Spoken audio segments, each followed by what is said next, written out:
everybody, welcome back to my channel. It's Marcella. I wanted to come back and do an update or a part 2 to my first video, which was my hysterectomy surgery that I had on July the 8th. So my first video I did week 1, and the day of the surgery and what to expect after, or what I experienced within the first week.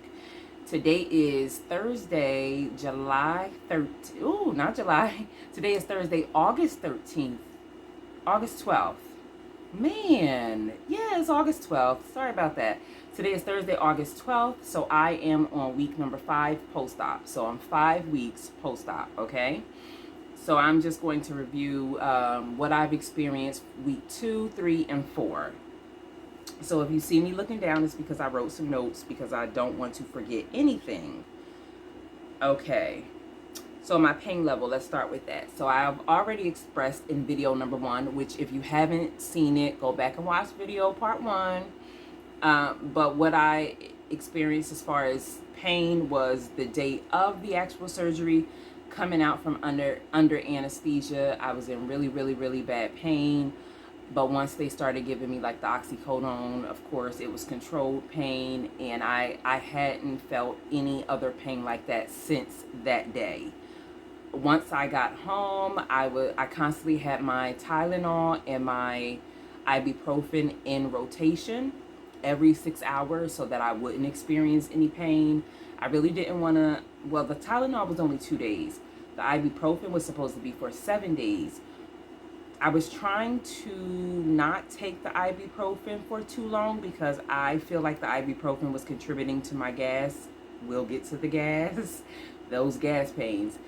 So what I did, but it didn't matter because after I was taking it like 1, 2, 3 days or whatever, I was trying to slow myself down with taking the ibuprofen. However, I felt like I was feeling a little bit of pain, or not even pain, but discomfort. So I continued to take it. Probably I was on schedule with the ibuprofen maybe the first 5 days. So like 6 and 7, I was just taking it as needed. And what I ended up doing was taking it for like 8, 9 days, if that makes sense. Because I had like 28 pills and I didn't take them all within the first 7 days. So that's the pain. Ever since then, I haven't had any pain or any discomfort really. So the pain was not what I expected. Like I was fine as far as pain. Gas. gas.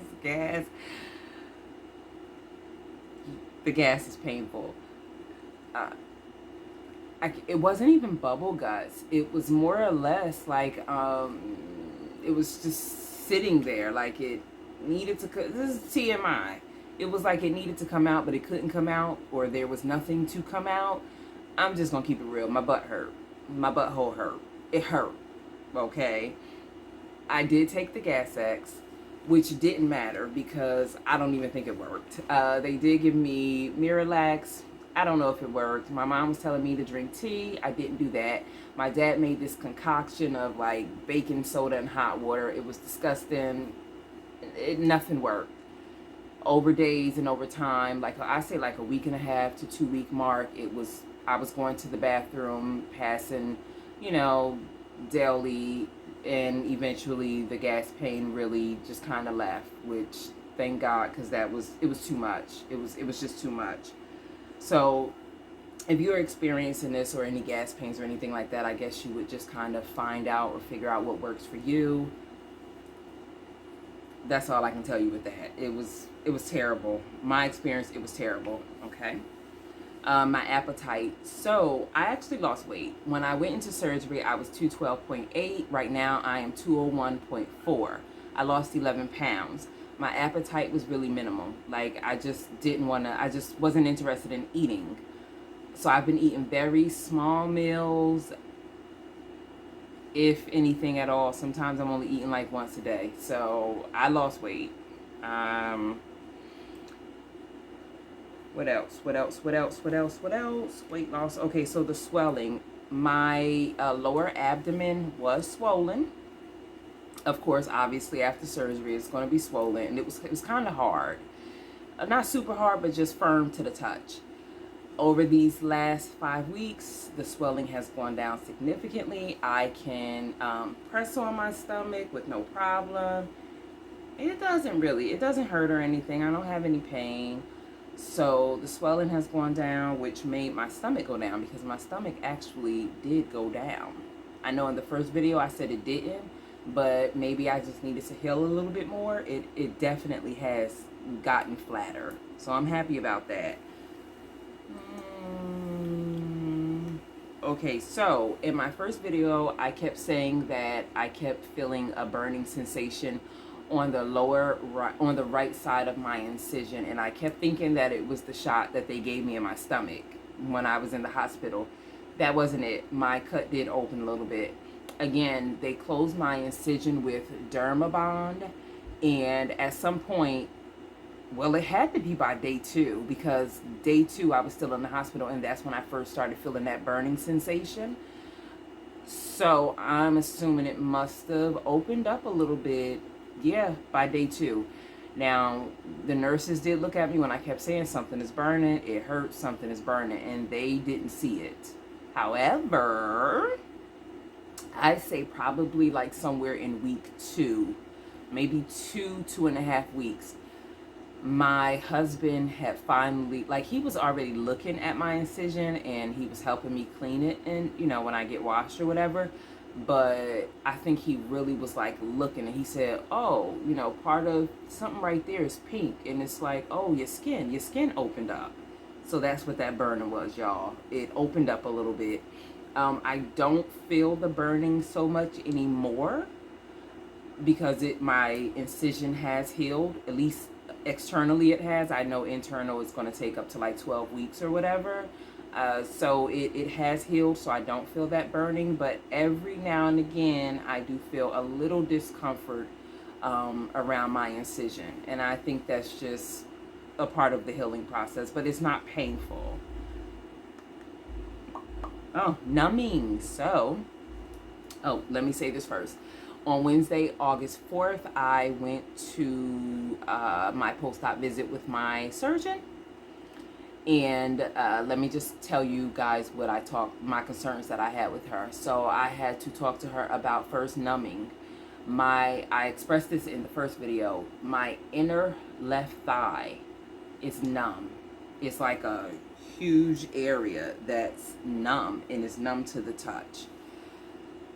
She said that is not abnormal, and that most likely my nerves were cut. So she said where the incision is and how they cut, because your nerves run down your body, down your legs, more than likely my nerves were cut. Now, whether or not that numbness will ever go away, we don't know. It might not.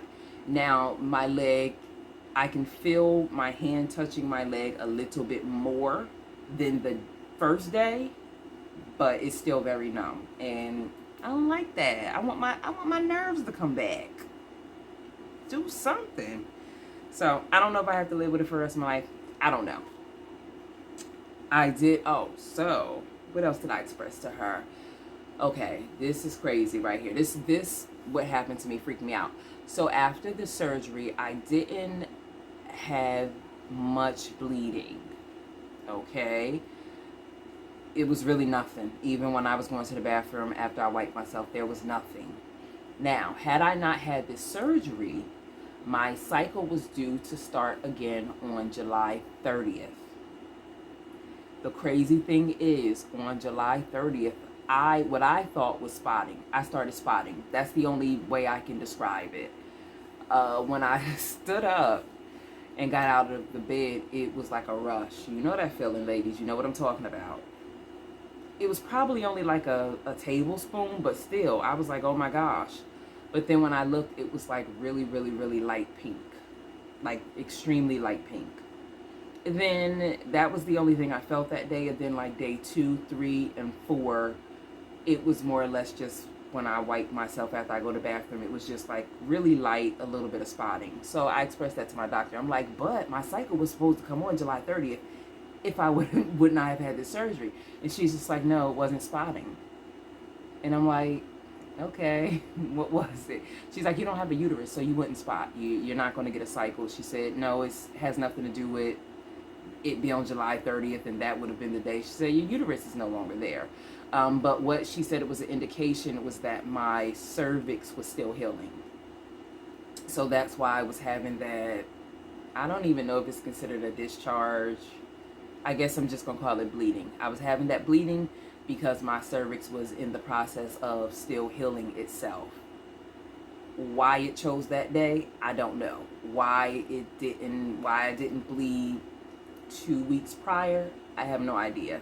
But after the 30th, the 31st, 1st, 2nd, so it was like 4 days, I haven't seen any more bleeding as of right now.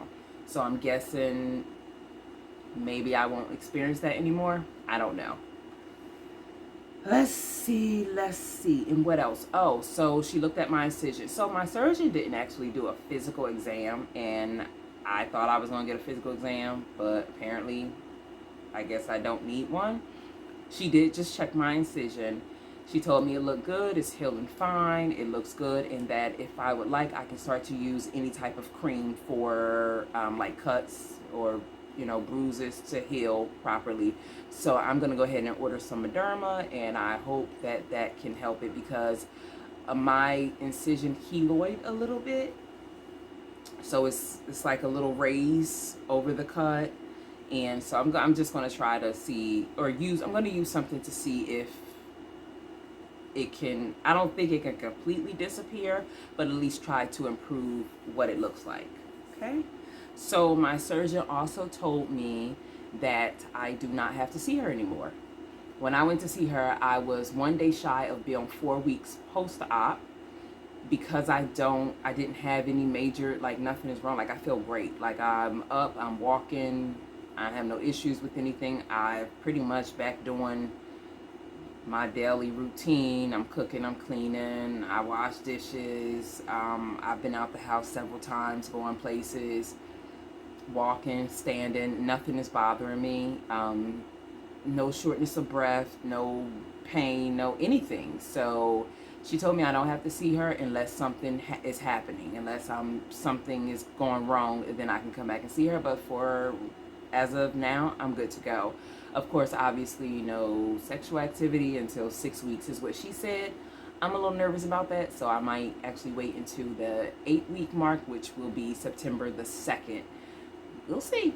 We'll see how that go. So my visit with her went well. Let me see what else. Sorry about that, you guys. I'm just trying to go through to see what I didn't forget. Oh, so before my surgery, of course, I was looking at other people's videos, and I went out and bought some stuff. Of course, the Gas X, I did use it. Again, I don't know if it worked. I have no idea. But I did buy these because this right here, Cushion Care. I bought these because I was under the impression that I was going to have to change the dressing on my incision.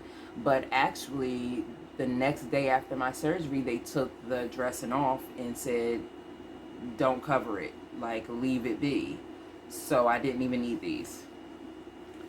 And I also bought some of this. I call them pee-pee pads, but they're not pee-pee pads.